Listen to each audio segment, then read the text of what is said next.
ഞങ്ങൾക്ക് ആനുപാതികമായി ഞാൻ CPM കാരിയല്ല,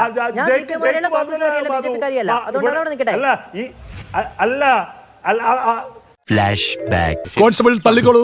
ഒരു കള്ളച്ചിത്രം കേരളത്തിൽ ഏറ്റവും അധികം സ്വാധീനമുള്ള കേരളത്തിന്റെ മുഖ്യമന്ത്രിയെ സംബന്ധിച്ച് ലക്ഷണമൊത്ത അമ്പലക്കള്ളനുമായി, അതും കോൺഗ്രസുകാർ UPA ചെയർപേഴ്സന്റെ അന്തപുരം വരെ ആനയിച്ചു കൊണ്ടുപോയ ഒരു അമ്പലക്കള്ളനുമായി സമീകരിക്കാൻ കഴിയുന്ന പ്രകാരം ഒരു കള്ളച്ചിത്രം ഉണ്ടാക്കിയെടുത്തു. ആ കള്ളച്ചിത്രം ഉണ്ടാക്കിയെടുത്തത് തെറ്റായി പോയത് മനസ്സിലാക്കിയപ്പോൾ ആ കോൺഗ്രസ് നേതാവ് തന്നെ ഡിലീറ്റ് ചെയ്തു. അദ്ദേഹത്തിന് ഇല്ലാത്തൊരു വക്കാലത്തുമായിട്ടാണ് കോൺഗ്രസിന്റെ പുതിയ നേതാവ് ഇപ്പൊ ചർച്ചയിൽ വന്നിട്ട് അദ്ദേഹത്തെ ന്യായീകരിക്കാൻ വേണ്ടി ശ്രമിക്കുന്നത്. അത് വഴിയേ അറിഞ്ഞോളൂ. N. സുബ്രഹ്മണ്യൻ അദ്ദേഹം ആദ്യം ഒരു ഫോട്ടോ ഇടുന്നു, അത് ഡിലീറ്റ് ചെയ്യുന്നു എന്നതാണല്ലോ നിങ്ങളുടെ പ്രശ്നം.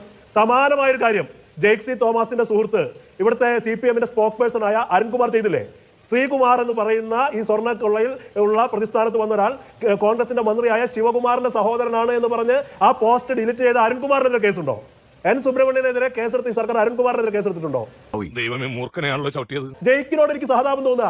ജയിക്കിന്റെ സഹപ്രവർത്തകൻ, ഉത്തരവാദിത്തപ്പെട്ട ഒരു അഭിഭാഷകൻ, AI കുറിച്ചൊക്കെ ഈ പറയുന്ന സുബ്രഹ്മണ്യനേക്കാൾ കൂടുതൽ ആധികാരികമായി അറിയുന്ന പുതിയ ജനറേഷനിൽപ്പെട്ട ഒരാൾ പച്ച നുണ പറഞ്ഞ് വലിയ പ്രതിഷേധമുണ്ടായി, അത് ഡിലീറ്റ് ചെയ്ത് ഇപ്പോൾ ഇതൊന്നും അറിയാത്ത മട്ടിൽ ഞാനൊന്നും പറഞ്ഞില്ലേ രാമനാരായണൻ എന്ന മട്ടിൽ കണ്ടടച്ചിരിക്കുകയാ. ഇപ്പോഴും ആ മാന്യൻ നിരന്തരം ഇതേ വിഷയത്തിലടക്കം ചാനൽ ചർച്ചകൾ പ്രത്യക്ഷപ്പെടുകയാ. നീ എവിടെ പരിപാടി അവതരിപ്പിച്ചാലും ഇത് തന്നെയാണല്ലോ നിന്റെ വിധി.